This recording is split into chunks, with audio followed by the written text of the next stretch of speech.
Good morning.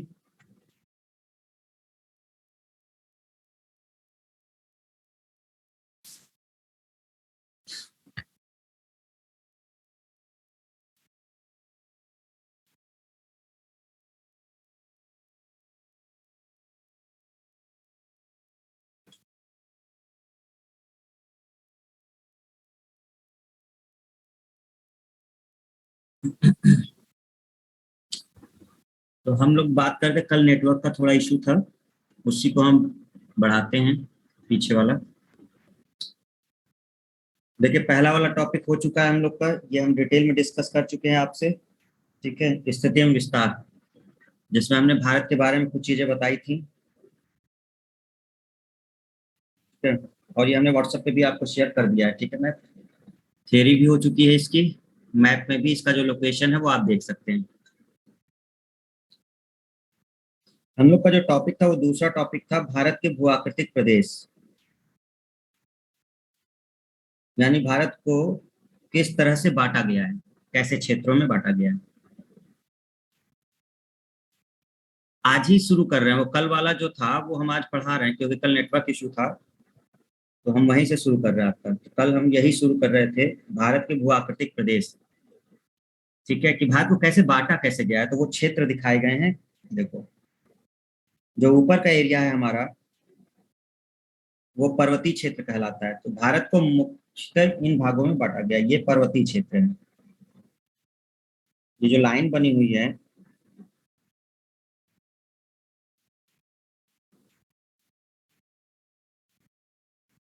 ये सब पर्वत श्रृंखलाएं हैं ना यहाँ पर।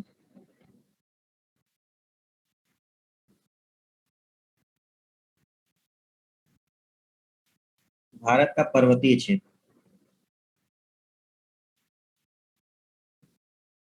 ये सब पर्वतीय क्षेत्र हैं।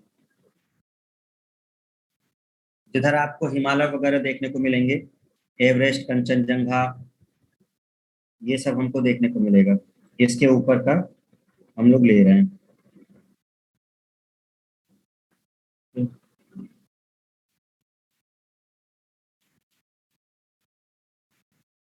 तो इसके ऊपर के जो क्षेत्र हैं वो आपके पर्वतीय क्षेत्र में आ गए। दूसरा, इन पर्वतीय क्षेत्रों से बहुत सारी नदियां निकलती हैं। अब बहुत सारी नदियां निकलती हैं, जैसे कि अगर आप ऊपर से देखो तो ये हिमाचल प्रदेश है, तो हिमाचल प्रदेश से भी निकल कई सारी फ्लो करती है। उत्तराखंड से तो बहुत सारी हैं। तो पर्वतीय क्षेत्रों से जो नदियां आती हैं, तो उन्होंने क्या किया, वो अपने साथ बहुत सारे पदार्थ लेके आती हैं, अवसाद, निक्षेप। जब नदी चलती है ऊपर से, तो अपने साथ जो भी चीज बहा के लेके आई होती है, वो नीचे यही इकट्ठा होता रहता है, इन्हीं क्षेत्रों में। ये जो क्षेत्र है, ठीक है,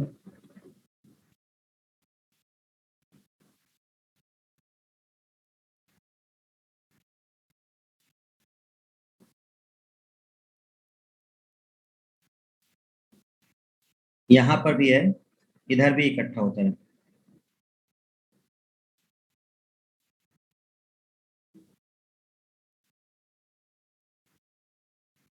तो ये जो एरिया बसते हैं आपके इस वाले में, ये पूरा जो आपका दिख रहा है, इसके ऊपर से, क्योंकि सारी नदियां जो ऊपर से आती हैं वो इन्हीं एरिया में अपने अवसादों को, निक्षेपों को इकट्ठा करती रहती हैं, जो अपने साथ बहा के लाती हैं। तो धीरे धीरे क्या हुआ, ये एक मैदान बन गया, उसी के ऊपर एक परत, जैसे मिट्टी वगैरह का पूरा। और ये बहुत उपजाऊ क्षेत्र है, बहुत सारी फसलें होती हैं। आप जानते होंगे, चावल, गेहूं, इधर पंजाब पड़ता है तो गेहूं की खेती होती है, इधर आपका चावल इस साइड होता है, बिहार बिहार साइड। तो इसे बोलते हैं सिंधु गंगा का मैदान, या उत्तर का मैदान भी कहा जाता है। तो सिंधु गंगा का मैदान कहेंगे, जब उत्तर का विशाल मैदान बोल देंगे, तो उसमें पूरा कंसीडर हो जाता है, बहुत सारी चीजें वो हम देखेंगे अभी। तो सिंधु गंगा का मैदान आपका ये पूरा होता है, तो ये दूसरा पार्ट हो गया। तीसरा क्या बोला गया है, अब एक पार्ट हमारा मरुस्थलीय क्षेत्र है, तो मरुस्थलीय क्षेत्र भी डिफाइन किया गया है, जो राजस्थान वाला पार्ट।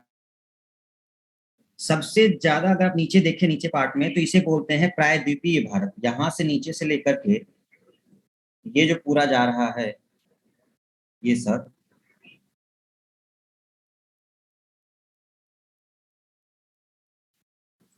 इसे बोला जाता है प्रायद्वीपीय भारत।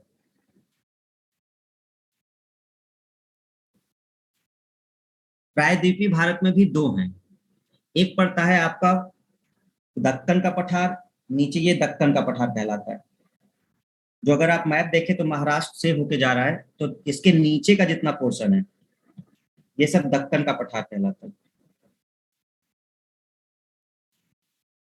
और उसी प्रायद्वीपीय भारत में ही जो नीचे का पोर्शन था वो दक्कन का पठार है, लेकिन इसके ऊपर का जो भाग है वो मध्य उच्च भूमि कहते हैं। तो मध्य उच्च भूमि शब्द बहुत कम यूज होता है, ये ज्यादातर शब्द यूज होगा प्रायद्वीपीय भारत और दक्कन का पठार, दो शब्द यूज होता है। तो दक्कन का पठार और प्रायद्वीपीय भारत काफी यूज होता है टर्म, तो आप समझ जाएंगे कि दक्कन का पठार की जो स्थिति है वो ये रही, और ये दक्कन का पठार ही प्रायद्वीपीय भारत का ही पार्ट है। भारत के सबसे पुराने एरिया में अगर देखा जाए तो दक्कन का पठार है। ये जो हिमालय वाला क्षेत्र है ना, ये नवीन है, नए में आता है। यानी जब ये होता है कि हिमालय की जो पर्वत श्रृंखलाएं हैं वो बहुत पुराने में आती हैं या नवीन पर्वत श्रृंखलाएं, तो हम कहते हैं कि जो हिमालय की पर्वत श्रृंखलाएं हैं वो नवीन पर्वत श्रृंखलाएं बाद में बनी है। जबकि हमारा जो प्रायद्वीपीय भारत है ये हमारे देश का सबसे पुराना भाग माना जाता है। जो दक्कन के पठार हो गए, प्रायद्वीपीय भारत हो गया, ये प्राचीनतम है। ये क्या है? प्राचीनतम है। तो इधर की जो श्रृंखलाएं होंगी, पठार होंगे, सब प्राचीन है। ये क्वेश्चन है ऑब्जेक्टिव कि हमारे भारत का कौन सा क्षेत्र प्राचीनतम माना जाता है। और एक क्वेश्चन आता है कि हिमालय के जो पर्वत श्रृंखलाएं हैं वो प्राचीन है या नवीन है, तो वो नवीन पर्वत श्रृंखला है, वो बाद में बनी है। क्लियर हुआ? दो पॉइंट क्लियर हुआ सबको? फिर इधर का जो पोर्शन होता है, ये वाला जो पोर्शन है इस साइड, सूरत इधर पड़ता है, तो सूरत से लेकर के ये जो पूरा पोर्शन है आपका नीचे तक, ये है पश्चिमी तटीय मैदान, या हम कहेंगे पश्चिमी घाट। तो ये पश्चिमी घाट है। इस तरफ क्या पड़ता है? पूर्वी घाट। इस तरफ है पूर्वी घाट। ठीक है। देखिए क्या है ना, ये इधर जो है बाउंड्री लाइन अंदर, ये है पश्चिम घाट। तट से थोड़ा अंदर, बिल्कुल समुद्र के किनारे नहीं, समुद्र के किनारे से थोड़ा अंदर, वो है पश्चिमी घाट। और यहाँ पर समुद्र से कुछ अंदर ये है, तो ये है पूर्वी घाट। पूर्वी घाट, इनके बीच के जो मैदान है, इनके बीच का मैदान समझना कौन, इनके बीच का मैदान मतलब ये जो है,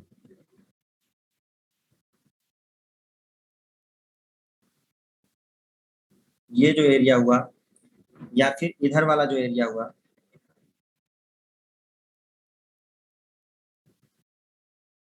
ये जो एरिया हुआ, तो अंदर जो है वो बिल्कुल तट पे जो नहीं है, जो अंदर जाकर के एक बहुत चौड़ा स्ट्रिप है, पट्टी है, वो है पश्चिमी घाट। और इधर पड़ता है अरब सागर। तो अरब सागर इधर हो गया पूरा, तो अरब सागर और पश्चिमी घाट के बीच, ध्यान सुनिएगा, और पश्चिमी घाट के बीच के मैदान को पश्चिम तटीय मैदान कहा जाता है। अरब सागर और पश्चिमी घाट के बीच के मैदान को पश्चिम तटीय मैदान कहा जाता है। उसी तरह से पूर्वी तटीय मैदान कैसे बोलेंगे? पूर्वी घाट और बंगाल की खाड़ी के बीच के मैदान को पूर्वी तटीय मैदान कहा जाता है। तो ये है आपका पूर्वी घाट जो अंदर है। अब पूर्वी घाट के इस साइड बिल्कुल कौन है? बंगाल की खाड़ी है। तो पूर्वी घाट और बंगाल की खाड़ी के बीच जो मैदान है बड़ा सा, वो है पूर्वी तटीय मैदान। पश्चिमी घाट और अरब सागर के बीच में जो है वो पश्चिम तटीय मैदान। इस घाट पर जो है ना, ये पश्चिमी घाट जो कहा जा रहा है, इसमें बहुत पर्वत श्रृंखलाएं हैं, बड़ी बड़ी पर्वत श्रृंखलाएं।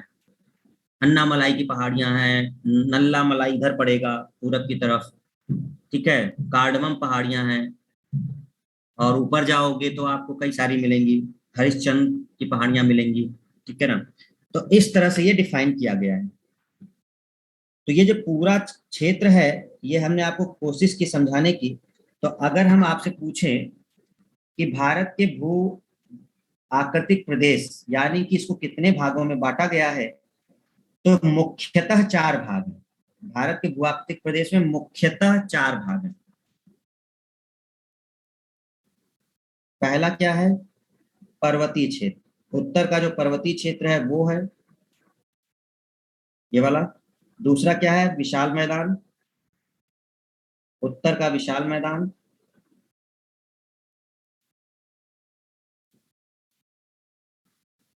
तीसरा क्या है? प्रायद्वीपीय भारत। और चौथा है भारत के तट एवं द्वीप।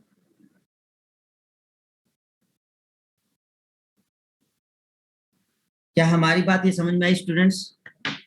भारत के भू आकृतिक प्रदेश ये बड़े पार्ट हैं। छोटे पार्ट में फिर अगर करोगे तो फिर उसमें मरुस्थल क्षेत्र लिया जाता है, ठीक है ना। मध्य उच्च भूमि अगर अलग अलग डिसाइड करोगे तो बड़ा पार्ट हमने बता ही दिया कि ऊपर वाला पर्वतीय क्षेत्र है, ये मैदान होता है। ये क्यों? सिंधु गंगा का मैदान है। लेकिन अगर इसे उत्तर का विशाल मैदान कहेंगे तो नीचे तक चला जाता है, ये गुजरात तक आ जाता है मैदान। जब सिंधु गंगा बोलेंगे तो सिंधु इधर बहती है इस साइड, गंगा इधर बहती है, तो इसीलिए वो सिंधु गंगा का मैदान कहा जा रहा है।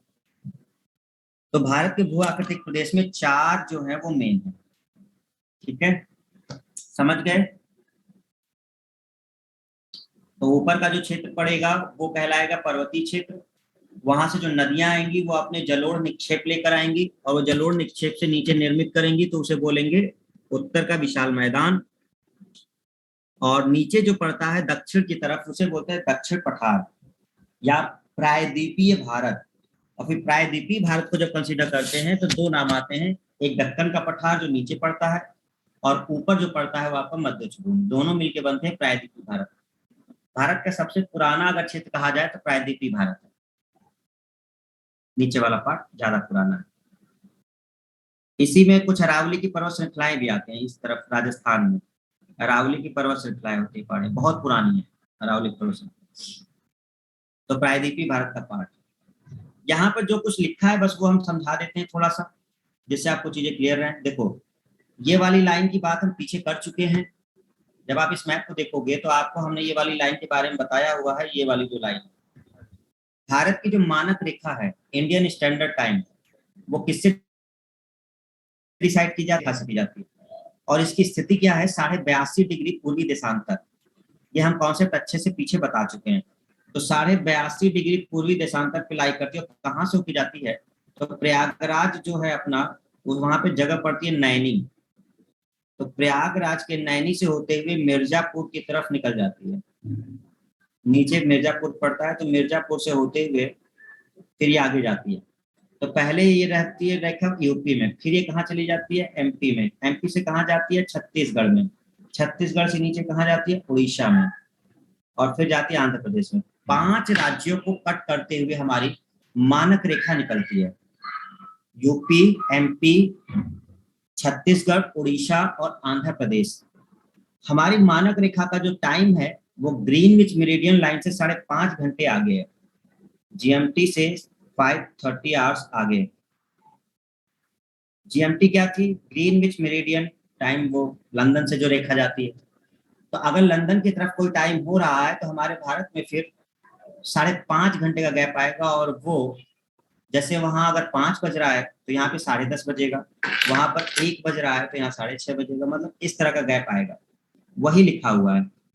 तो भारत की जो मानक रेखा है या में उत्तर, वो यूपी से, एमपी से, छत्तीसगढ़ से, उड़ीसा से और आंध्र प्रदेश 5 राज्यों से जाती है।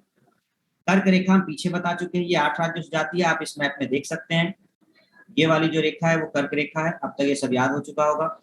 और 8 राज्य भी इसमें लिखे हुए हैं जिससे आपको आसानी रहे समझने में। देखो, सबसे पहले कौन सा दिख रहा है हमें? गुजरात दिख रहा है। सबसे पहले कौन सा दिख रहा है? गुजरात। दूसरा राजस्थान, तीसरा एमपी, चौथा छत्तीसगढ़, पांचवा झारखंड, छठा पश्चिम बंगाल, त्रिपुरा और मिजोरम। तो ये 8 राज्य हमारे कर्क रेखा से होकर जाते हैं। दोनों चीजें क्लियर हो गई जो यहाँ पे लिखा गया था। आईएसटी क्लियर हो गया और कर्क रेखा हो गया। अब हमारा जो समय है वो ग्रीनविच समय से 5.5 घंटे आगे है। वही ग्रीनविच टाइम कहाँ का है, लंदन का है, उससे हम 5.5 घंटे आगे।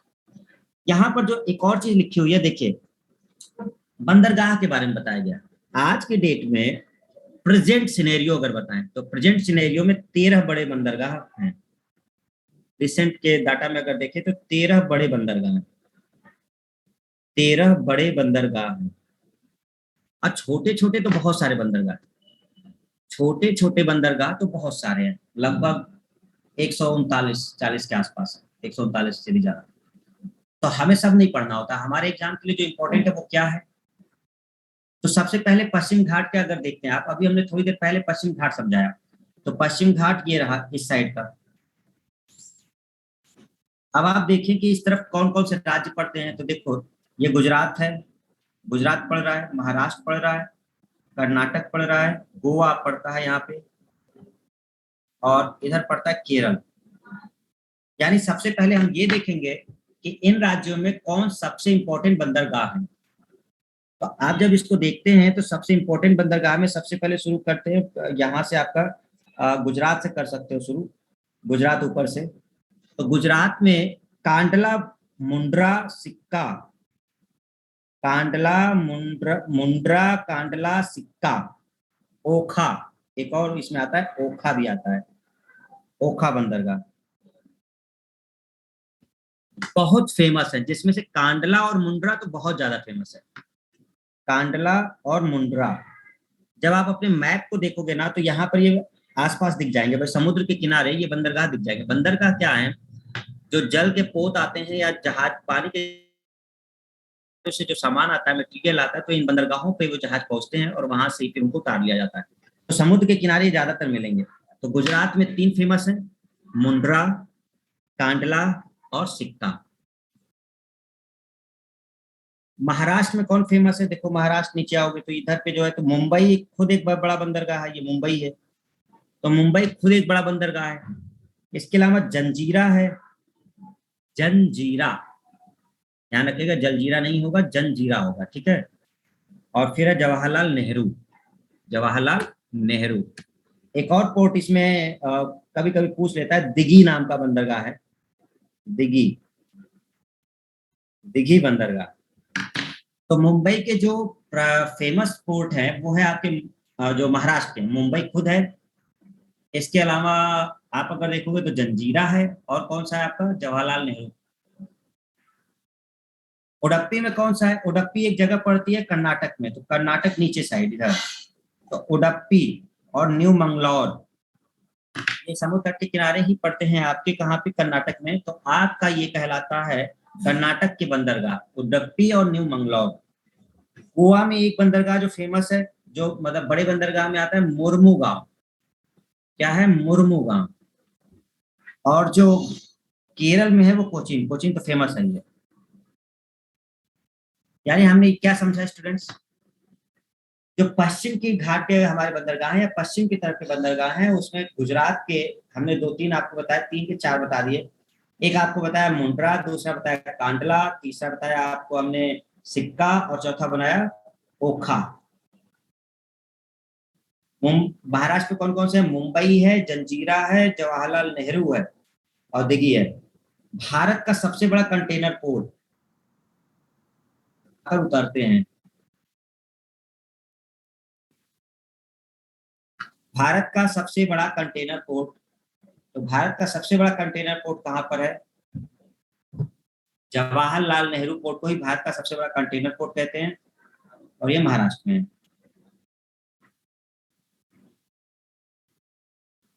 ठीक है। पूर्वी घाट क्या आप देखो तो पूर्वी घाट कहाँ शुरू हो जाता है, यहाँ से पूर्वी घाट चालू हो जाता है।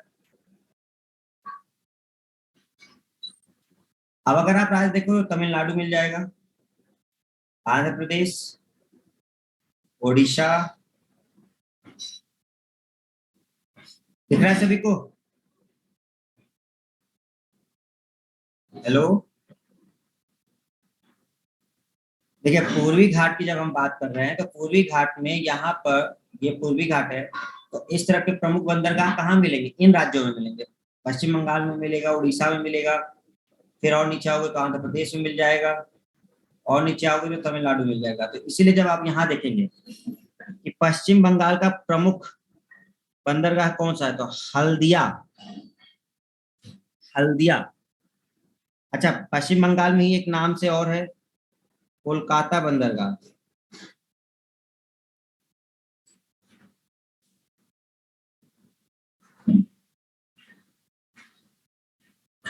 दोनों फेमस हैं, कोलकाता बंदरगाह भी और आपका कौन सा, हल्दिया।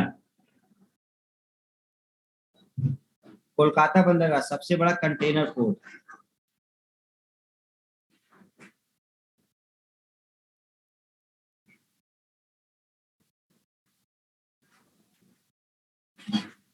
अब सबसे बड़ा कंटेनर पोर्ट मतलब कार्गो शिप जो आते हैं सामान वगैरह माल वाहक वाले, वो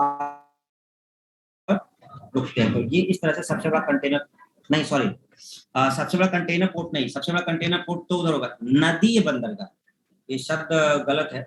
सबसे बड़ा कंटेनर पोर्ट अगर आप कहेंगे ना, तो सबसे बड़ा कंटेनर पोर्ट इधर वाला आता है, ये जवाहरलाल नेहरू।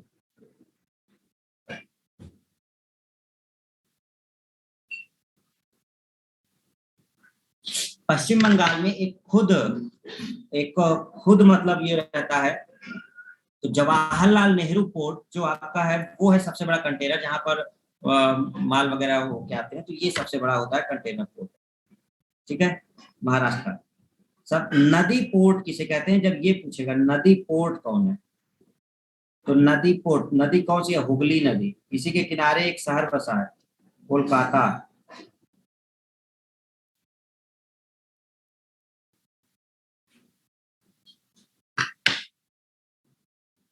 जवाहरलाल वाला है, हाँ जवाहरलाल वाला जो है वो कंटेनर पोर्ट है, बड़ा है वो कंटेनर पोर्ट। और नदी पोर्ट एक एक जो सबसे इंपॉर्टेंट आता है, नदी पोर्ट किसे कहते हैं, जो नदी के किनारे बना है, ना कि समुद्र के किनारे। तो नदी के किनारे जो बना है वो कोलकाता बंदरगाह, कोलकाता बंदरगाह। अब जरा इधर के नाम पढ़ लीजिए।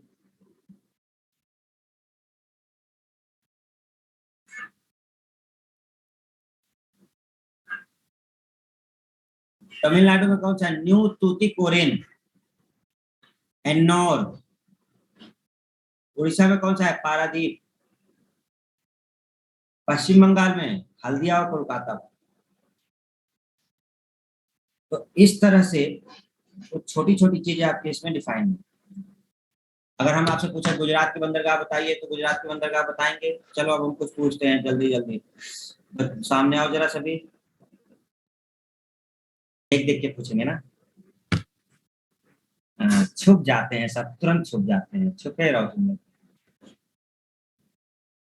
ओपन करो भाई, सब लोग वीडियो ओपन करो, नहीं करेंगे क्लास, ऐसे बैठेंगे हम भी। चलो, ना करो तुम, ना होगी क्लास अब। चलने दो, जब कोर्स नहीं कंप्लीट कराना है तो बढ़ाते रहेंगे, अब आराम से पढ़ाएंगे, साल भर पढ़ते रहेंगे।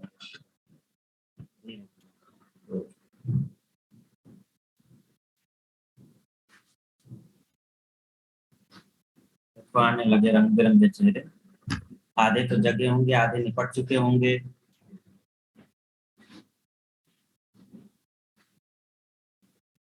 रौनक है, सत्यजीत है, ये सब तो रोज वाले हैं, चलो बढ़िया। इन सबका रोज ओपन रहता है कैमरा। निधि है, संतोष है, दुर्गेश, सच्चिदानंद, मनोज, ऋषभ, प्रेषिका। तुम अपना नाम नहीं है, खाली डॉट लगाए हो, बहुत तेज हो सब। श्रद्धा है, विनय है, ब्रजेश है, श्रद्धा तिवारी, शालिनी, मीनाक्षी। अरे मीनाक्षी, सुबह सुबह क्लास कर रही हो।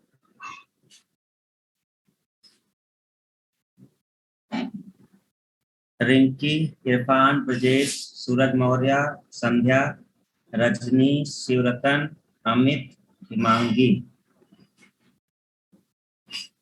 और आया कोई सामने, नहीं आया। संध्या, रजनी, रेडमी, रविंद्र, शिवरतन, ये सब तो पुराने वाले ही हैं। ब्रजेश है, संध्या है, सूरज है, अमित है, शिवरतन है, रविंद्र है। ठीक, काफी लोग आ गए इसमें, और बाकी लोग को हम हटाना चाहते हैं, 1 घंटे की क्लास ये लोग नहीं करेंगे। सबसे पहले किसको हटाएं? ये लोग रिकॉर्डेड देखेंगे, ठीक है। विनय गुप्ता, जो कभी ऑन नहीं करता है उसको जरा हटा दें। कहाँ गया, कौन है ऐसा? आशीष, पोपो, सूरज, जयप्रकाश, मीना, सत्यजीत, आनंद कुमार है। सब हो गए, सब हो गए, सब ओपन कर लिए भाई। बस खाली तुम लोग, कोई दिक्कत नहीं है ना, नींद आती है सो ना, आराम से रिकॉर्डेड देखो, क्या दिक्कत है, कोई परेशानी नहीं है, ठीक है। अरे कुछ देर ओपन कर लिया करो, कुछ दिन बंद कर दिया करो, हम ये थोड़ा कह रहे हैं कि लगातार रहे। हम पढ़ाएं किसको, किसको देखें भाई, हम खाली चिल्लाते रहते हैं, सामने कोई होता ही नहीं है, हम स्क्रीन देखते रहते हैं खाली, ऐसे थोड़ा मजा आता है। एक तो ऑनलाइन क्लास, वही से बैठे रहो, देखते रहो। कुछ देर ऑन किया करो, कुछ देर बंद कर लिया करो, फिर ऑन कर लिया करो, फिर बंद कर लिया करो, कोई दिक्कत नहीं है, ठीक है। तो हमने आपसे कहा कि पश्चिमी घाट के बंदरगाह जो थे वो हमने आपको बता दिए इधर वाले। तो इधर आपका गुजरात पड़ रहा था, तो गुजरात के बहुत इंपॉर्टेंट बंदरगाह थे, मुंद्रा, कांडला, सिक्का और ओखा। एक ओखा नाम भी था यहाँ पर, ठीक है। देखिए, आजादी के बाद जब स्वतंत्रता मिली हमें, तो सबसे बड़ा बंदरगाह जो हमें देखने को मिला गुजरात में, वो कांडला ही था, स्वतंत्रता के बाद जो हुआ। पीडीएफ में नहीं है, परेशान ना हो, बंदरगाह का पीडीएफ नहीं है आपके पास, इसीलिए हम इसको मैप पे लिखे हैं, ठीक है। तो मुंड्रा, कांडला, सिक्का, ये सब था, ठीक है, सबसे बड़े में था। जब हम महाराष्ट्र वाले में आते हैं तो मुंबई, जंजीरा और जवाहरलाल नेहरू, इसमें से जो जवाहरलाल नेहरू, इसे बोलते हैं सबसे बड़ा कंटेनर पोर्ट। कंटेनर वो होता है जो पानी के जहाज लेकर के, कंटेनर बड़े बड़े आते हैं जिसमें सामान वगैरह होता है। तो ये बंबई वाला जो आपका मतलब महाराष्ट्र में जो जवाहरलाल नेहरू पोर्ट है, इसी पर उतरता है, ये सबसे बड़ा है। उतरता कई जगह है लेकिन ये सबसे बड़ा है, कोचीन में भी उतरता है, लेकिन सबसे बड़े कंटेनर पोर्ट में जवाहरलाल नेहरू आता है।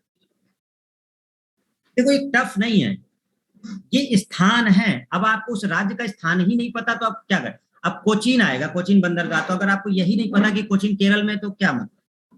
मंगलौर शहर है एक कर्नाटक का, जिस तरह से बंगलौर है उसी तरह से मंगलौर है, कर्नाटक का एक शहर है ये। उडप्पी कर्नाटक जिले में पड़ता है, कुर्ग में।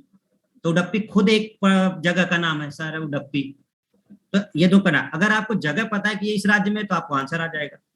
कांडला आप ढूंढिएगा मैप में, गुजरात में मिल जाएगा आपको, जब गुजरात में इधर देखेंगे तो आपको इस साइड कांडला मिल जाएगा देखने को, कांडला जगह मिल जाएगी, मुंड्रा मिल जाएगी, सब जगह हैं, उन्हीं के नाम पर बंदरगाह रख दिया गया।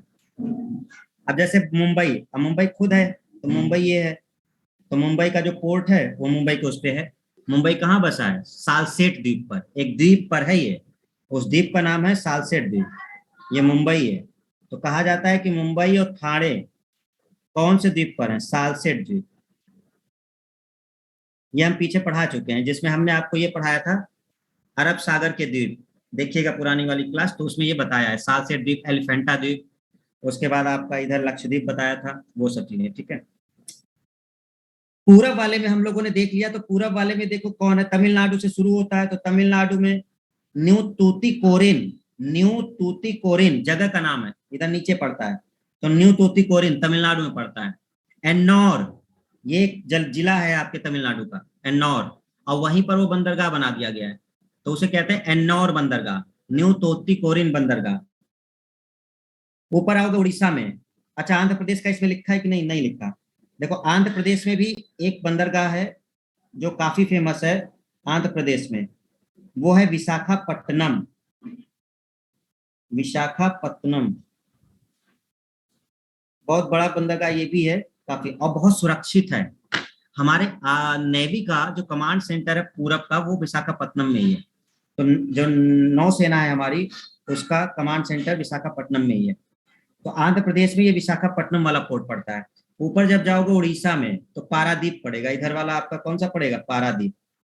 तो ये एक जगह पड़ती है पारादीप, इधर से जब महानदी निकल के आ रही होती है, तो इसी साइड जाकर के तो बंगाल खाड़ी में गिरती है, पारादीप के वक्त तरफ से होकर के। तो पारादीप पोर्ट है। हल्दिया कहाँ पड़ता है? पश्चिम बंगाल में। और पश्चिम बंगाल में एक और पड़ता है, कौन सा आपका? कोलकाता बंदरगाह। तो पश्चिम बंगाल में एक आपका हल्दिया ज्यादा इंपॉर्टेंट होता है, और दूसरा होता है कोलकाता। कोलकाता बंदरगाह हुगली नदी के किनारे है, हुगली नदी।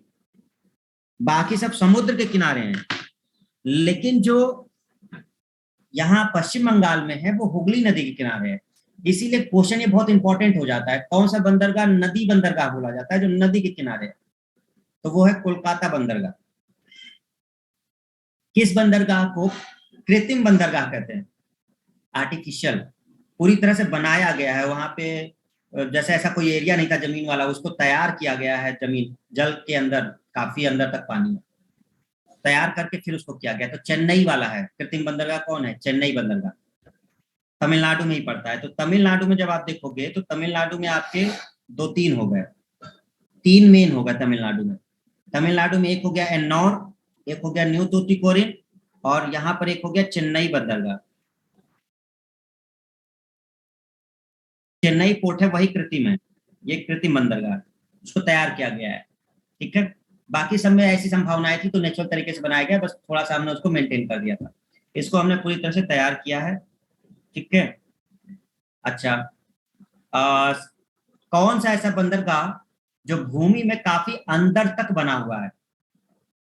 कौन सा ऐसा बंदरगाह जो भूमि में काफी अंदर तक बना हुआ है? विशाखापत्तनम, इसीलिए सबसे सुरक्षित पोर्ट में आता है ये हमारा नेवी का कमांड सेंटर है, और ये बहुत सुरक्षित माना जाता है यहाँ पर। तो ये भूमि में काफी अंदर तक बना हुआ, क्वेश्चन बता रहे हैं जो पूछे गए हैं। ठीक है, आपके एसएससी पेपर में भूमि के अंदर, भूमि में काफी अंदर तक जो बना हुआ है वो कौन सा है? विशाखापट्टनम। कृत्रिम बंदरगाह कौन सा है? चेन्नई। नदी बंदरगाह कौन सा है? कोलकाता।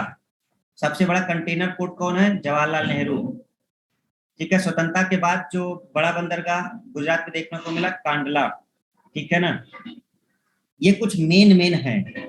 तो आई होप कि आपको ये चीजें आप समझ में आ गई बंदरगाह से रिलेटेड। ठीक है, गुजरात में चार हमने बताया आपको, मुंद्रा, कांडला, सिक्का, ओखा।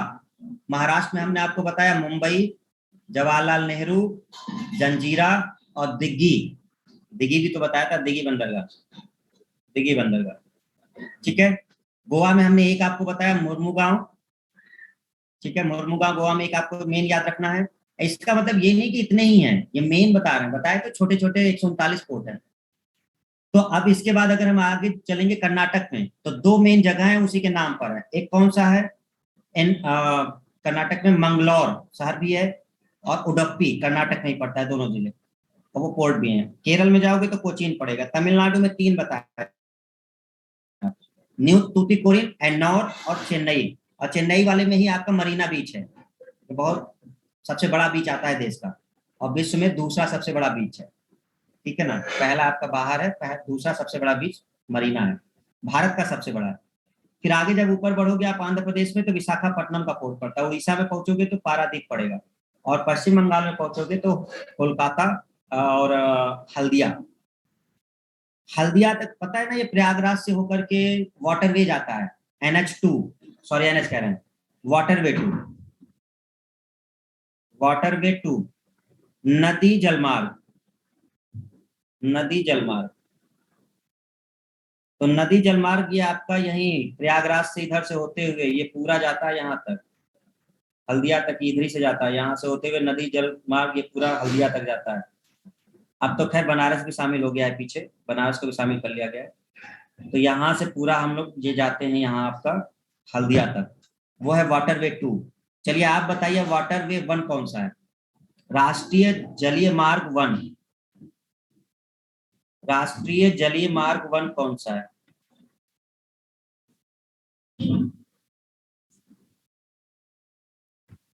कोई अगर बता सकता है तो टाइप कर दे। राष्ट्रीय जलीय मार्ग वन, गंगा ब्रह्मपुत्र पे पड़ता है सर, कानपुर से बनारस। अरे गधे, कानपुर से बनारस, ये कौन सा तुम्हारा नदी जल मार्ग हो गया? NH वाटरवे वन सबसे बड़ा नदी जल मार्ग है, ये ब्रह्मपुत्र घाटी में पड़ता है, यहां से इधर से आता है, इधर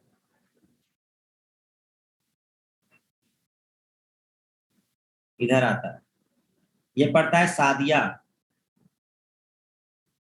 और इधर पड़ता है धुवरी।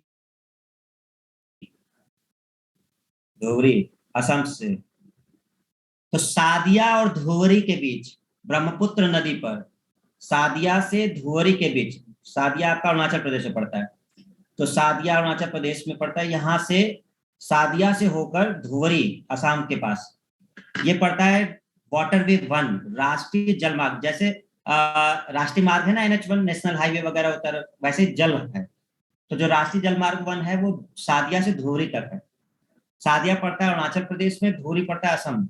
धुबरी के बाद ही ब्रह्मपुत्र आपके बांग्लादेश में एंटर कर जाती है, यहाँ से ब्रह्मपुत्र इधर आ जाती है, अंदर आ जाती है। और वाटरवे 2 जो है, नदी जलमार्ग 2, वो आपका ये प्रयागराज से था हल्दिया तक जो पोर्ट बना था, ठीक है ना। तो इस तरह से ये 2 पॉइंट भी ध्यान रखने हैं आपको, छोटे छोटे। चलिए, तो आज का हमारा क्लियर हुआ पॉइंट जो अभी अभी हमने समझा, भारत के भूआकृतिक प्रदेश। अब छोटी सी बात समझिएगा, भारत का जब भूआकृतिक प्रदेश पढ़ते हैं स्टूडेंट, तो उसमें भारत जो हमारा भूमि था वो गोंडवाना लैंड का पार्ट था। इसका पार्ट था। अब जो बता रहे हैं वो पीडीएफ में है, अब हम यहां से पीडीएफ में डिस्क्राइब है। तो हमारी जो भूमि है वो गोंडवाना लैंड का पार्ट था। गोंडवाना लैंड बहुत बड़ी भूमि थी।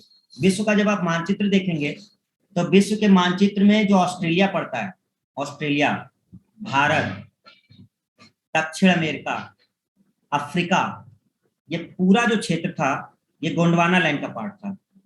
देखो,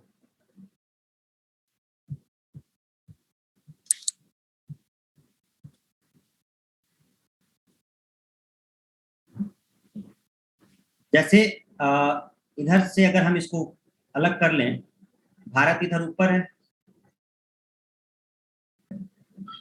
इधर हम भारत मान लेते हैं, भारत इधर ऊपर है। बहुत लैग कर रहा है क्या वीडियो, मतलब करने में काफी बाद में आ रहा है।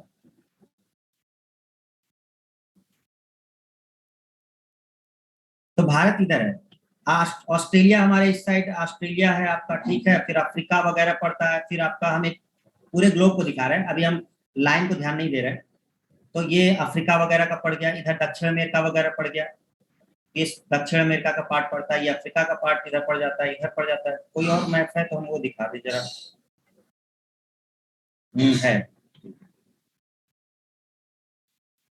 देखो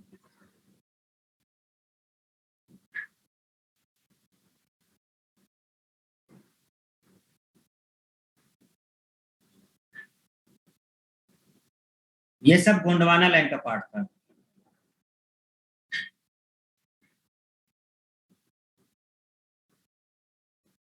ये एक बहुत बड़ी भूमि थी गोंडवाना लैंड, ये एक भूमि थी गोंडवाना लैंड, एक सिंगल पूरी भूमि थी गोंडवाना लैंड। क्या हुआ कि जब बहुत समय बीतता गया तो कुछ ऐसी चीजें हुई, ऐसी परिस्थितियां उत्पन्न हुई कि गोंडवाना लैंड ब्रेक हो गया, टूट गया। तो गोंडवाना लैंड जब टूटा तो अलग अलग हुआ। जब गोंडवाना लैंड टूटा और अलग अलग हुआ तो इसका कुछ पार्ट हमारा उत्तर की तरफ आने लगा। मान लो इधर वाला पार्ट जो था गोंडवाना लैंड का, एक पूरी भूमि एक साथ थी, तो ये सब कुछ एक ही भूमि पे था सब। लेकिन कालांतर में बहुत साल के बाद एक पार्ट इसका ब्रेक हुआ और ये उत्तर की तरफ चलने लगा। बाकी ब्रेक हुए तो उधर चला, फिर और हुआ तो ये इधर चला। इसका एक भाग उत्तर की तरफ जो चलने लगा वही हमारा भारत की तरफ आया। तो गोंडवाना लैंड ब्रेक होने के बाद इसका एक प्लेट जो है उत्तर की तरफ विस्थापित हो गया। लेकिन जैसे ये ऊपर की तरफ गया तो इस तरफ पड़ रही थी यूरेशियन प्लेट। यूरेशिया महाद्वीप, एशिया है, फिर ऊपर यूरेशिया बोलते हैं ना, यूरोप और ये पूरा यूरोप और उसको मिलाकर एशिया को मिलाकर यूरेशिया बोलते हैं। तो इधर थी यूरेशियन प्लेट, समझ गए। तो अब हम इसको थोड़ा सा बना देते हैं जिससे आपको चीजें क्लियर हो जाए। यहां से गोंडवाना लैंड का एक पार्ट टूट करके आया। अब हम छोटा सा बना, गोंडवाना लैंड दिखा दिया कि पूरा था गोंडवाना लैंड। इसका एक पार्ट टूट कर उत्तर की तरफ आया। उसी समय ऊपर जब ये गया तो इस तरफ यूरेशियन प्लेट थी। मतलब उधर के जो देश सब हैं वो एक यूरेशियन प्लेट के भाग थे, मतलब वो एक भूमि थी। आगे जाते जाते ये टकरा गया। ये इधर जाते जाते जब ये इधर जा रहा था तो ऑब्वियस सी बात है कि जब ये ऊपर की तरफ जाएगा तो ये यूरेशियन प्लेट से टकरा जाएगा, बिल्कुल टकराएगा। उधर से यूरेशियन प्लेट थी, इधर से गोंडवाना प्लेट इधर से जा करके टकरा गई। दोनों के बीच एक सागर था। हमारे गोंडवाना लैंड और इस भूमि के बीच में एक सागर था, बहुत बड़ा सागर था, बहुत बड़ा सागर था। इन दोनों के बीच में एक सागर था। पुरानी कहानी बता रहे हैं, बहुत पहले की, जब निर्माण वो चल रहा है उस समय। इसको बोलते थे टेथिस सागर।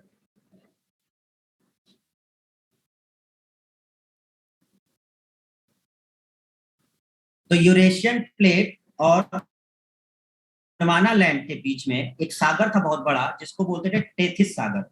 जैसे ही ये टकराए यूरेशियन प्लेट, ये जल में काफी नीचे तक थी, तो यूरेशियन प्लेट आके टकराई और यहाँ से गोंडवाना टकराई। तो इनके बीच में जो टेथिस सागर पड़ रहा था, इसमें जो चट्टाने थी नीचे वो ऊपर आने लग गई टकराव के कारण।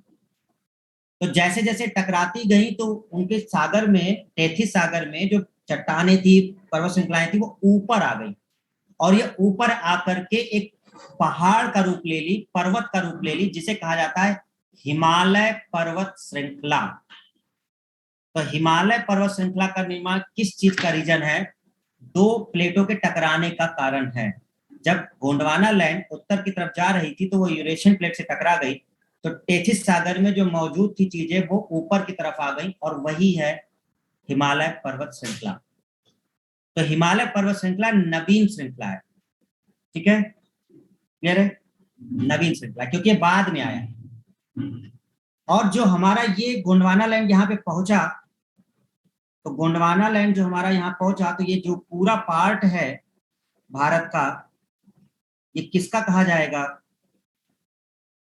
गोंडवाना लैंड का भाग है।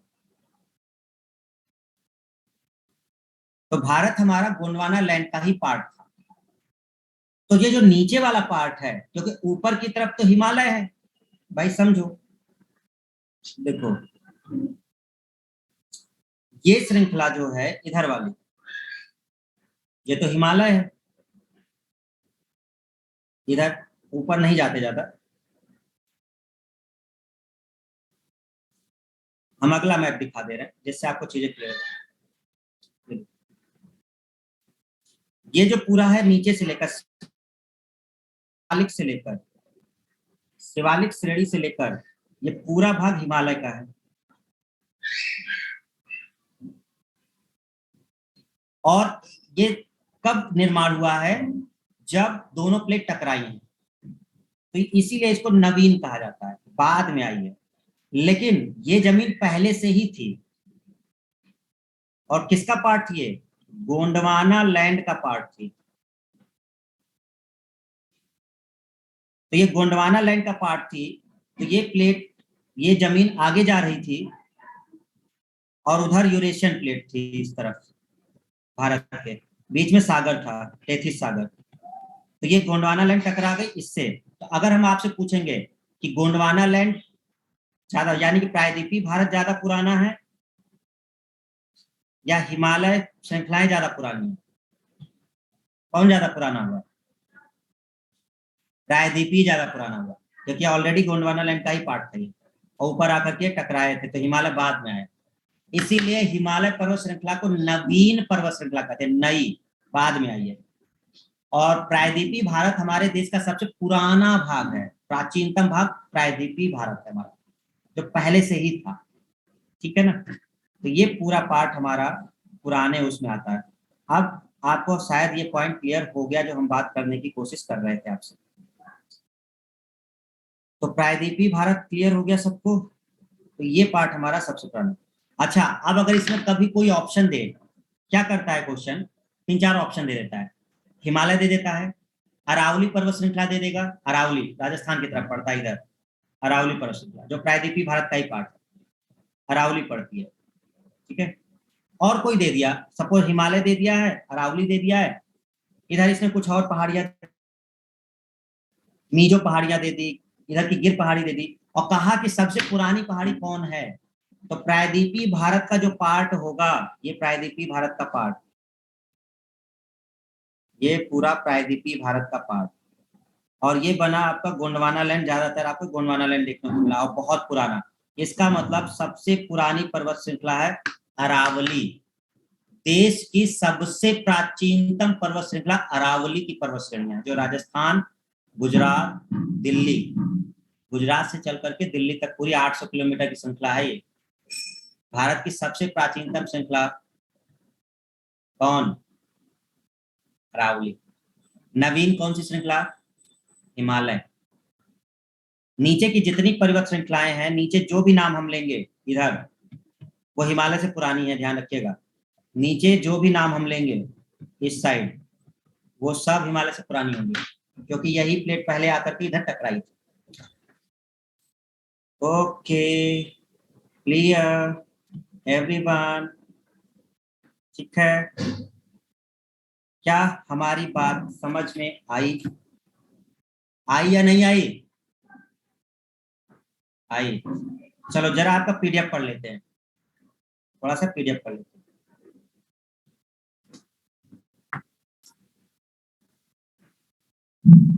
यहां से भौतिक विभाजन, भारत का भौतिक विभाजन, भारत के भूआकृतिक प्रदेश। इसमें आप कुछ डिटेल अब थ्योरी में देखो ज्यादा देंगे ताकि आप पढ़ सके। तो उसमें एक लिखा हुआ है पैलियोमैग्नेटिज्म, ये एक शाखा होती है जिसमें ये पता किया जाता है कि कोई चीज पुरानी कितनी, भूगर्भिक चीजों के बारे में पता चलता है। यह अध्ययन की वह शाखा है जो चट्टानों, जो रॉक्स हैं, जो नदियों द्वारा लाए गए अवसाद हैं, जब इनका निर्माण हुआ तो इनमें कौन कौन सी प्रॉपर्टी थी, क्या गुण थे इनके अंदर, ये सब अध्ययन किया जाता है। पैलियोमैग्नेटिज्म एक ब्रांच होती है। पृथ्वी का जो चुंबकीय क्षेत्र है उसका भी अध्ययन इसके अंदर किया जा सकता है। प्राचीन भूवैज्ञानिक घटनाएं जो होती हैं वो भी इसी ब्रांच के अंदर अध्ययन की जाती हैं। तो आपको ये पैलियोमैग्नेटिज्म के बारे में 3 पॉइंट है जो आप अपना पीडीएफ से याद कर लेंगे। एक सिद्धांत है महाद्वीपीय विस्थापन सिद्धांत, ये वही सिद्धांत हमने बताया अभी अभी जो डिस्क्राइब किया था आपको। गोंडवाना लैंड उत्तर की तरफ जा रही थी, उधर से आपकी यूरेशियन प्लेट टकराई तो विस्थापित हो रही थी ना, जो गोंडवाना लैंड थी अपनी जगह से विस्थापित हो गई। तो वही है महाद्वीपीय विस्थापन सिद्धांत। अल्फ्रेड वेगनर एक साइंटिस्ट थे जिन्होंने बताया था। इन्होंने कहा कि भारतीय जो स्थल पिंड है वो असल में गोंडवाना लैंड का पार्ट है, क्योंकि गोंडवाना लैंड बहुत बड़ा था और उसी में टूट करके एक प्लेट अलग हो गई और वही प्लेट जाकर के यूरेशियन प्लेट से टकरा गई। तो उस गोंडवाना लैंड का जो छोटा सा एक भाग अलग हुआ था वो ही प्लेट भारत थी। तो भारत उसी प्लेट पे बना था। किसने बताया? अल्फ्रेड वेगनर ने अपने एक सिद्धांत में बताया था। तो भारतीय पिंड गोंडवाना लैंड का पार्ट है, ये लाइन लिखी हुई है आपके इसमें, ठीक है। हेलो, हाँ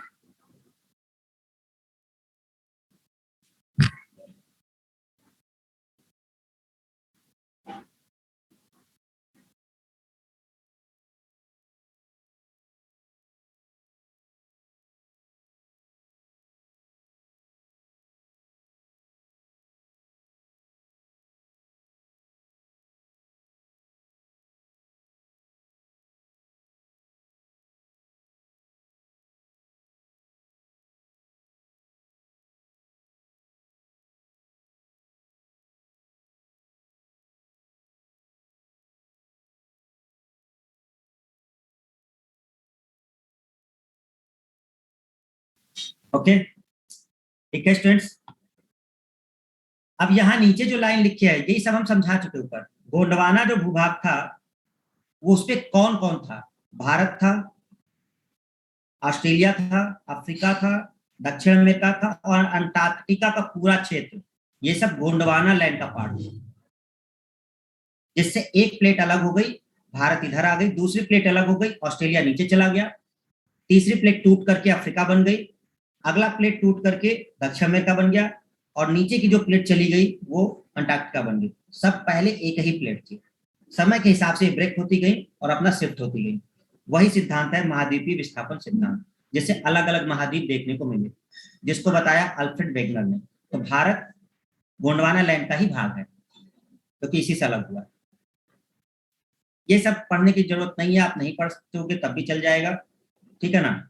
नीचे वाली लाइन, भारतीय प्लेट गोंडवाना भूमि से अलग होने के बाद उत्तर दिशा की विस्थापित हुई, बताया ना, उत्तर की तरफ आई। और ऊपर से कौन सी प्लेट थी, इधर से गोंडवाना आई, उधर से कौन आई, यूरेशियन थी, जाके दोनों टकरा गई तो हिमालय आ गया। ठीक है। उत्तर दिशा की ओर विस्थापन के परिणाम स्वरूप भारतीय प्लेट अपने अधिक विशाल यूरेशियन प्लेट से टकरा गई। इस टकराव के कारण दोनों प्लेटों, भारतीय तथा यूरेशियन के बीच टेथिस सागर था। इस टेथिस सागर के अवसादी चट्टान वलित होकर हिमालय तथा पश्चिम एशिया की पर्वत श्रृंखला के रूप में विकसित हो गया। वलित क्या होता है, अर्धचंद्राकार, जिसका पूरा आकार ना हो, ये ऐसा जो होता है उसे वलित कहते हैं। क्लियर है। हिमालय देखिए ना, भारत का जो ऊपर का एरिया वो ऐसे है ना, हिमालय इधर जा रहा है भाई, जम्मू कश्मीर इधर से लेकर के असम इधर जा रहा है, तो ऐसे में जा रहा है, सीधा थोड़ा जा रहा है कि हिमालय ऐसे जा रहा है, हिमालय ऐसे जा रहा है। यहाँ आपका जम्मू कश्मीर हो गया, लद्दाख हो गया, नीचे हिमाचल प्रदेश हो गया, यूपी हो गया, नेपाल हो गया, इधर सिक्किम हो गया, असम हो गया, अरुणाचल प्रदेश हो गया। इसी को कहा जाता है वलित, अर्धचंद्राकार जो होता है। तो इसी टकराव के कारण दोनों प्लेट टकराई भारत और यूरेशियन की, और टेथिस सागर से हिमालय निकल के आया। टेथिस सागर के हिमालय के रूप में ऊपर उठने तथा प्रायद्वीपीय पठार के उत्तरी किनारे के नीचे धंसने के कारण एक बृहद द्रोणी का निर्माण हुआ। ये क्या पॉइंट है इसमें, इसको हम समझा देते हैं, नहीं तो समझ में नहीं आएगा। देखो हुआ क्या, एक चीज क्या थी कि जब हमारी प्लेट इधर से टकराई, देखो इसको ध्यान समझना, इधर का जो पार्ट था, ये वाला जो पार्ट था, ये जो ऐसे, ये ऐसे है, देखो इधर से हिमालय ऊपर जा रहा है, हिमालय ऊपर जा रहा है, मतलब हिमालय श्रृंखलाएं ऊपर जा रही है। ठीक है, हिमालय ऊपर जा रहा है। इधर से जो प्रायद्वीपीय भारत आता है, इधर हिमालय है, प्रायद्वीपीय भारत है, तो प्रायद्वीपीय भारत ऐसे था नीचे की तरफ, मतलब ये कुछ ऐसे आ रहा है, ऊपर की तरफ जा रहा था, ये नीचे था, तो ये ऐसे ना हो गया, हिमालय ऊपर जा रहा था और प्रायद्वीपीय भारत से जो आ रहा था, तो ये घाटी बन गई थी। समझिए हमारी बात, प्रायद्वीपीय भारत देखो अब ऐसे बनाए हुए हैं, तो ऐसे बनाने का मतलब ये नीचे की तरफ ऐसे जा रहा था, ऐसे भूमि जा रही थी इस तरह से, और इस तरह से भूमि आ रही थी दक्षिण भारत वाली, और वो वाली ऊपर जा रही थी जो हिमालय वाली थी, तो बीच में घाटी बन गई, बहुत गहरी घाटी। तो इन दोनों के बीच में, ये हिमालय वाले के बीच में और इधर के बीच में, हिमालय के बीच में और नीचे प्रायद्वीपीय भारत के बीच में, ये एक घाटी का रूप ले लिया। तो इधर से जो नदियां थी वो आकर के अपने साथ बहुत सारे अवसाद लेकर आई, अवसाद ला कर हजारों साल में उन्होंने उस घाटी को भर दिया। इधर से जो नदी जा रही थी वो, इधर से जो नदी आ रही थी वो, ये बहुत बड़ी घाटियां थी, धीरे धीरे धीरे धीरे कई हजार साल में वो भरता गया, भरता गया, भरता गया, भरता गया, और वही ऊपर उठकर मैदान बन गया। और इसी मैदान पे हमारा पूरा यूपी है, उसी पूरे मैदान पे हमारा ये पूरा यूपी लाई करता है, मध्य प्रदेश का एरिया लाई करता है, आपका राजस्थान का एरिया लाई करता है, आपका पंजाब आ जाता है, उसी में आपका हरियाणा आ जाता है, उसी मैदान पे।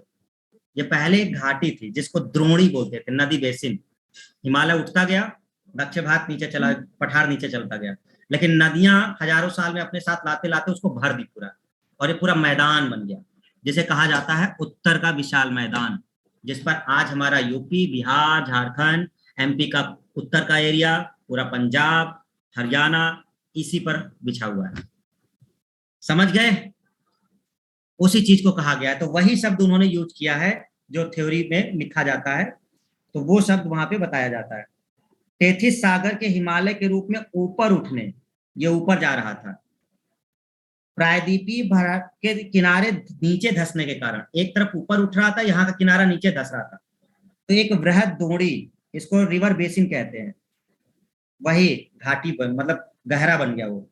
समय के साथ साथ यह बेसिन उत्तर के पर्वतों एवं प्रायद्वीपीय पठारों से बहने वाली नदियों के औषधि निक्षेपों द्वारा भर गया, धीरे धीरे लाके वो भर दिया गया।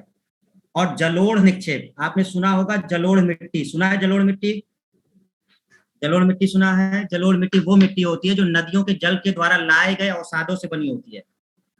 जलोढ़ मिट्टी उसे कहते हैं जो नदियों के जल द्वारा लाए गए निक्षेप है। इसका मतलब उत्तर का विशाल मैदान जलोढ़ मिट्टी का बना है। आपका एक क्वेश्चन का पॉइंट और मिल गया। उत्तर का विशाल मैदान किस मिट्टी से बना है? जलोढ़ मिट्टी, जिसको दोमट मिट्टी कहते हैं। दोमट मिट्टी कहते हैं, जलोढ़ मिट्टी कहते हैं, कछारी मिट्टी कहते हैं। तो जलोढ़ इसलिए कहते हैं क्योंकि वो नदी के निक्षेपों द्वारा लाया गया, धीरे धीरे उसने भर दिया मैदान को। तो एक हमारा उत्तर का विशाल मैदान बन गया, और वो पूरी मिट्टी जो आकर आई उसे जलोढ़ मिट्टी का नाम दिया गया। क्या हमारी इस लाइन का मतलब समझ में आ गया अपने पीडीएफ का? कोई डाउट तो नहीं है किसी को? अब समझ में आ रही है सारी बातें? ठीक है ना? तो उसको पढ़िएगा, अब आपको चीजें क्लियर हो जाएगी। हमने सारे शब्द समझा दिए क्या थे, एक एक करके हमने सब समझा दिया आपको। ठीक है, इसमें कोई दिक्कत नहीं आएगी। वलिद का मतलब समझा दिया कि किस तरह से वो था वो शब्द। ठीक है ना? आपको बृहद द्रोणी समझा दी कि एक तरफ से हिमालय ऊपर जा रहा था, इधर से प्रायद्वीप बाद नीचे आ रहा था, तो एक गहरा घाटी टाइप का बन गया था, लेकिन धीरे धीरे वो भर गया जलोढ़ निक्षेपों से, और वही उत्तर का मैदान बन गया, जिसपे हमारा आज पूरा उत्तर का राज्य देखने को मिलता है। और जिस मिट्टी का निक्षेप हुआ, जो मिट्टी वहां बनी, उस मिट्टी को जलोढ़ मिट्टी कहा गया। जलोढ़ मिट्टी सबसे ज्यादा कहाँ मिलती है? पंजाब से लेकर आसाम का उत्तर का विशाल मैदान। इधर पंजाब से शुरू हो जाता है, असम तक पूरा भरा है, तो ये पूरा जलोढ़ मिट्टी है। नीचे भी जाता है, गुजरात तक जाता है जलोढ़ मिट्टी, गुजरात तक जाती है, राजस्थान को पार करके गुजरात तक जाती है। तो इस तरह से ये चीजें हमने देखने को मिली। चलिए आगे पढ़ लीजिएगा। प्रायद्वीपीय पठार, जो नीचे वाली बात कर रहे थे, दक्कन का पठार सबसे प्राचीनतम भाग है, इसी की बात हमने की थी। प्रायद्वीपीय पठार भारत का सबसे प्राचीनतम भाग है। क्यों? यहाँ पर बहुत सारी आग्नेय चट्टाने हैं, इग्नियस रॉक, इग्नियस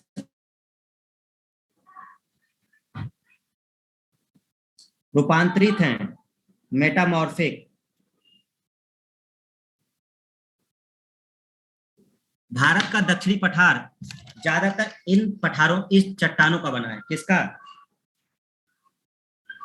एक इग्नियस रॉक का बना है और एक मेटामॉर्फिक का बना है। जिनको इग्नियस रॉक के बारे में जानकारी नहीं है, थोड़ा सा समझा दे जिससे आपको क्लियर हो जाए। जब ज्वालामुखी फटता है, जब ज्वालामुखी फटता है तो ज्वालामुखी से लावा निकलता है बाहर।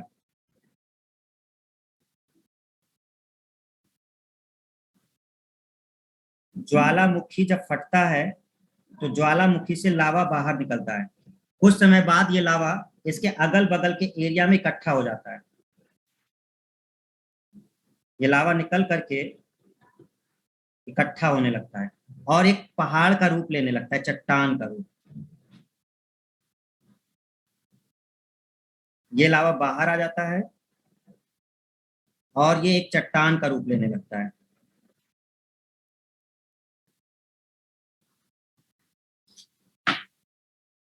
ज्वालामुखी के फटने के बाद जो लावा बाहर आता है, वो कुछ समय के बाद ठंडा होकर कठोर हो जाता है और एक चट्टानों का रूप लेने लगता है। इन चट्टानों को इग्नियस रॉक कहा जाता है, आग्नेय चट्टान। आग्नेय मतलब अग्नि, लावा बहुत गर्म होता है, तो जब वो ठंडा हो जाता है तो उसके बाद जो चट्टानें बनती हैं उसी को आग्नेय चट्टानें कहते हैं। इसी आग्नेय चट्टानों के बाद, इन्हीं आग्नेय चट्टानों के बस टूटने से बहुत बड़ा बड़ा चट्टान जब बन जाता है तो ब्रेक होती है। इनके ब्रेक होने से अवसादी चट्टान बनती है, अवसादी चट्टान बनती है। किनके टूटने से? इनके टूटने से, आग्नेय के टूटने से अवसादी बनती है। अवसादी पर जब बहुत ज्यादा प्रेशर, दाब ताप की प्रक्रियाएं होती हैं तो फिर ये रूपांतरित में बदल जाता है। ऐसे चलता है। तो ज्वालामुखी का उद्गार जब होता है और वो बाहर निकल करके इकट्ठा होता है, तो बहुत सालों में, 100, 200, 300, 500, 1000 साल में वो एक ठंडा हो करके एक चट्टान का रूप ले लेता है। इतना ठंडा हो जाता है, फिर इतना कठोर हो जाता है, उसी को आग्नेय कहते हैं। कई सालों के बाद वो टूट टूट कर अलग होने लगता है, फिर वो बनता है अवसादी चट्टान। अवसादी चट्टान पे जब बहुत सारी भौतिक प्रक्रियाएं होती हैं तो वो एक रूप दूसरा ले लेती हैं, जिसे बोलते हैं रूपांतरित चट्टान, मेटामॉर्फिक, जो बदल जाती है। तो ये प्रक्रिया है, ये एक अलग से टॉपिक है। ये जब वर्ल्ड ज्योग्राफी पढ़ाएंगे तब उसमें बताएंगे, ठीक है ना, अभी नहीं। एक आइडिया हमने दे दिया आपको। तो प्रायद्वीपीय पठार किसका बना हुआ है? आग्नेय चट्टानों का बना है और रूपांतरित शैलों का। देखो, कोशिश हम ये कर रहे हैं कि आपको किसी भी शब्द में दिक्कत ना आए, ठीक है ना। अगर आप नहीं भी पढ़े हैं तो थोड़ा बहुत हम जानकारी दे रहे हैं जिससे आपको चीजें क्लियर हो जाए। ओके, यहां पर एक शब्द लिखा हुआ है मेघालय पठार, प्रायद्वीपीय पठार का बहिस्रावी भाग है। यह एक समतल भूमि है जो भ्रंशन के कारण भारतीय प्रायद्वीप से मालदा गैप द्वारा अलग हो गई। देखिए, मेघालय पठार की बात की गई, हम समझा देते हैं।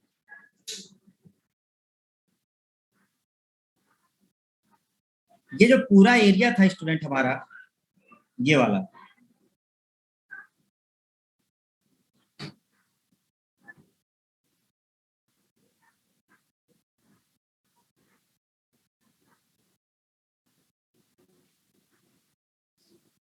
ये क्या था?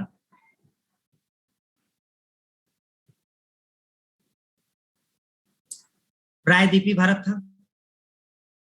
इस प्रायद्वीपीय भारत में ये पठार था पूरा। एक्चुअल में ये इतना ही नहीं था, ये यहां तक था।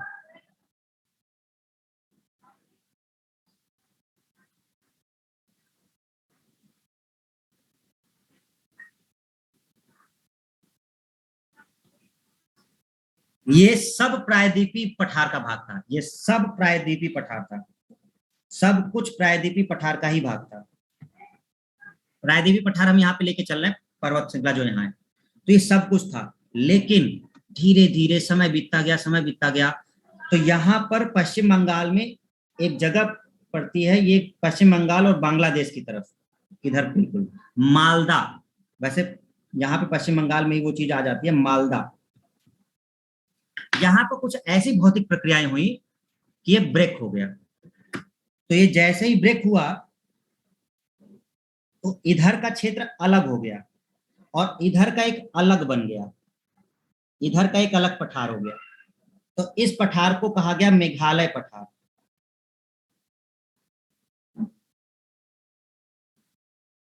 क्या बोला गया? मेघालय पठार बोला गया।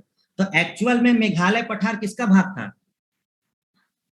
एक्चुअल में मेघालय पठार किसका भाग था? प्रायद्वीपीय पठार का, इसी का भाग था।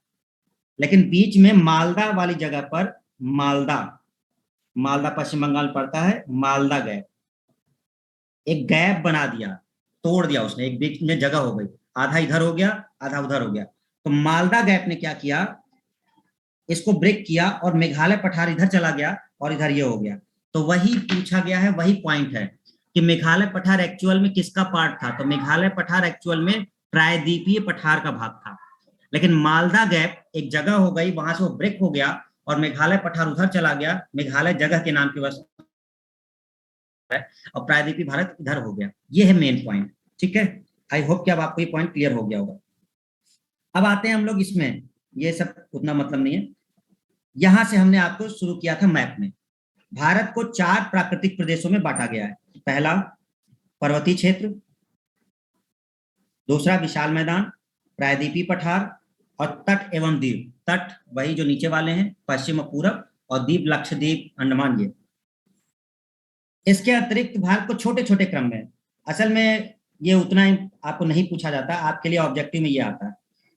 देखिए इसमें क्या किया इन्होंने, वो सब भी अलग कर दिया, मरुस्थल अलग कर दिया, ठीक है। जो उत्तर का क्षेत्र है उसको भी 2 भागों में बांट दिया, मतलब उत्तर का जो पर्वतीय क्षेत्र था इसको भी 2 भागों में बांट दिया। एक उत्तर उत्तर पूर्वी, फिर विशाल मैदान हो गया, द्वीप समूह हो गया, मरुस्थल एक क्षेत्र लेके आ गए इसमें, तटीय मैदान को अलग कर दिया इन्होंने। जैसे हम लोग तट और द्वीप को पढ़ रहे हैं, तो एक तट अलग पार्ट मान लिया, द्वीप अलग मान लिया, समझ रहे हो? ओके, तो हो जाएंगे 6 भाई। एक उत्तर का पर्वतीय क्षेत्र हो जाएगा, विशाल मैदान हो जाएगा, प्रायद्वीपीय पठार हो जाएगा। अगर तुम तट को अलग करते हो, द्वीप को अलग करते हो तो अलग होगा, फिर मरुस्थल अगर मानते हो तो अलग होगा। तो ये कहा जाता है कि 6 उपभौतिक, जनरली ये ऑप्शन में नहीं आता है, ऑप्शन में मेन आता है, मुख्य 4 भागों में। तो भारत के भू भू प्राकृतिक प्रदेश को कितने मुख्य भागों में बांटा गया है? 4 मुख्य भागों में बांटा गया है। ओके, ठीक है।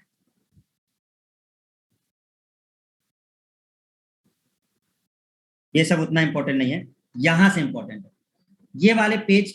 एसएससी के लिए इंपॉर्टेंट ज्यादा नहीं है, 35 वाला पेज पढ़ना और पढ़ लेना, ये पीसीएस वगैरह के लिए होता है, ये सब टॉपिक पीसीएस के रहते हैं, ठीक है। आपका मेन ये वाला टॉपिक है, उत्तर का पर्वतीय क्षेत्र, यहां से होता है 34 वाले से, उत्तर का पर्वतीय क्षेत्र। अब इसमें आएगा हिमालय वगैरह। भारत के उत्तरी सीमा पर विस्तृत हिमालय भूगर्भीय रूप से युवा एवं बनावट के दृष्टिकोण से नवीन वलित पर्वत श्रृंखला है, जिसकी बात की थी हमने। हिमालय कैसा है? नया है, वलित है, अर्धचंद्राकार टाइप से। कहां से कहां तक फैला हुआ है? ये पर्वत श्रृंखलाएं पश्चिम पूर्व दिशा में सिंधु नदी से लेकर ब्रह्मपुत्र तक फैली हुई है। पाकिस्तान का जो क्षेत्र है सिंधु से लेकर ब्रह्मपुत्र तक फैली हुई है, ठीक है ना। अब हम आपको मैप दिखा रहे हैं, तभी आपको ये पीडीएफ समझ में आएगा।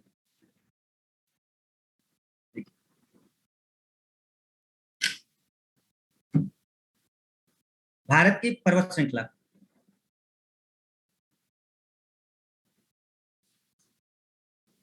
सबसे ऊपर का जो भाग है स्टूडेंट, वो आपका है ये। तो सबसे पहले हम कुछ चीजें नाम पढ़ते जाएंगे, पहले देख लीजिए, ठीक है, फिर हम लोग उसको डिस्कस करेंगे, जिससे आपको थोड़ा एक आइडिया हो।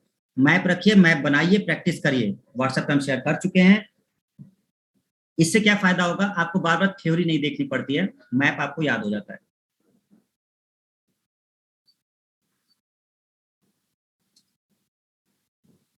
इसके ऊपर का पूरा भाग जो है आपका, ये यहां से लेकर ये पूरा क्षेत्र जो ऊपर का है, ये सब हिमालय का पार्ट है। हिमालय पर्वत श्रृंखला को 4 मेन भागों में बांटा गया है। हिमालय पर्वत श्रृंखला को 4 मेन भागों में बांटा गया है।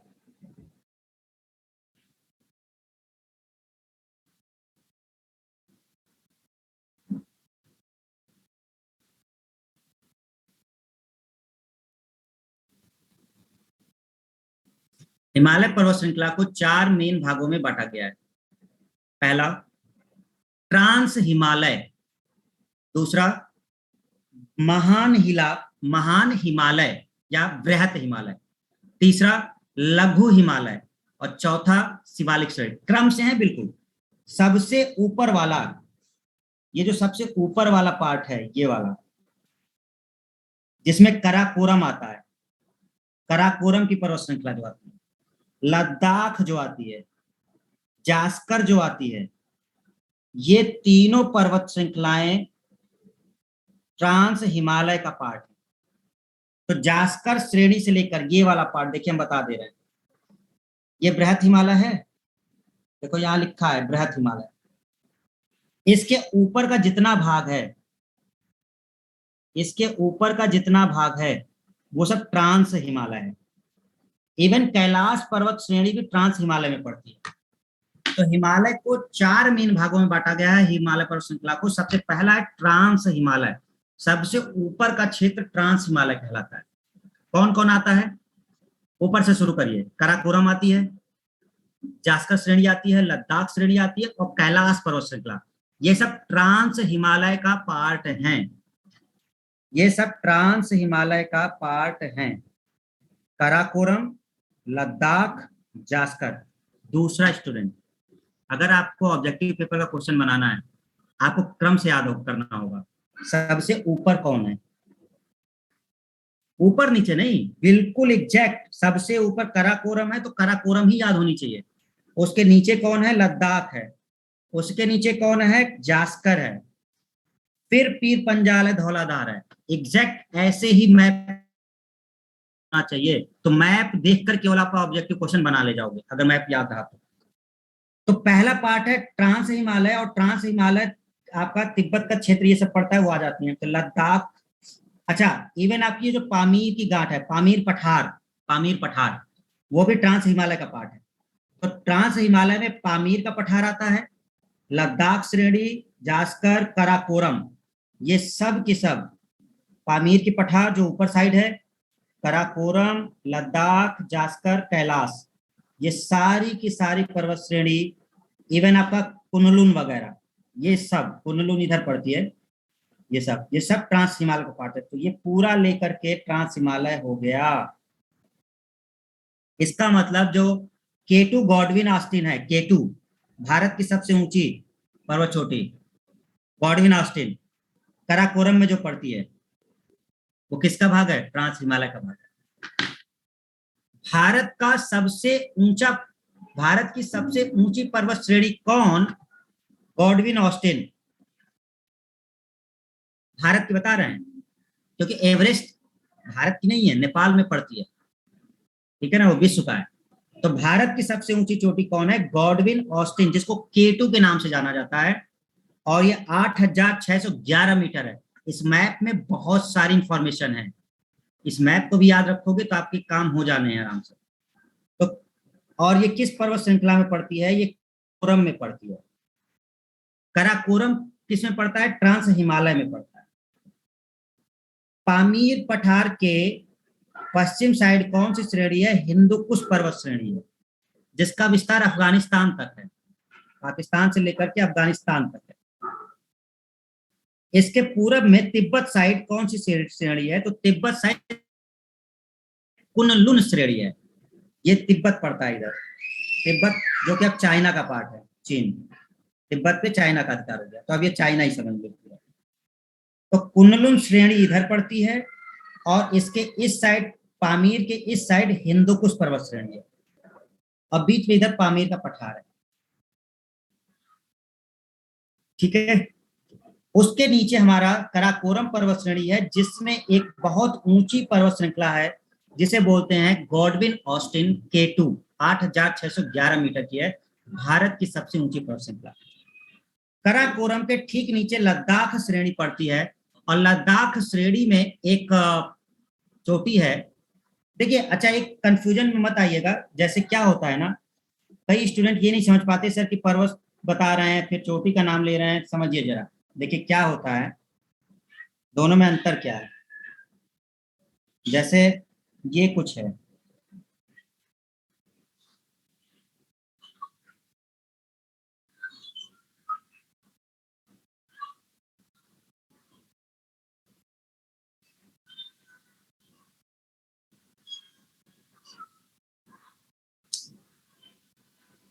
पठार जो होते हैं वो कम ऊंचाई के होते हैं, पठार कम ऊंचाई के, पर्वत श्रृंखलाएं बहुत ऊंची होती हैं। लेकिन हर पर्वत श्रृंखला पर जब कोई पर्वत श्रृंखला इस तरह से हो, और अचानक से कोई पर्वत श्रृंखला ऐसे जा रही हो, लेकिन एकदम नुकीले टाइप से हो जाए,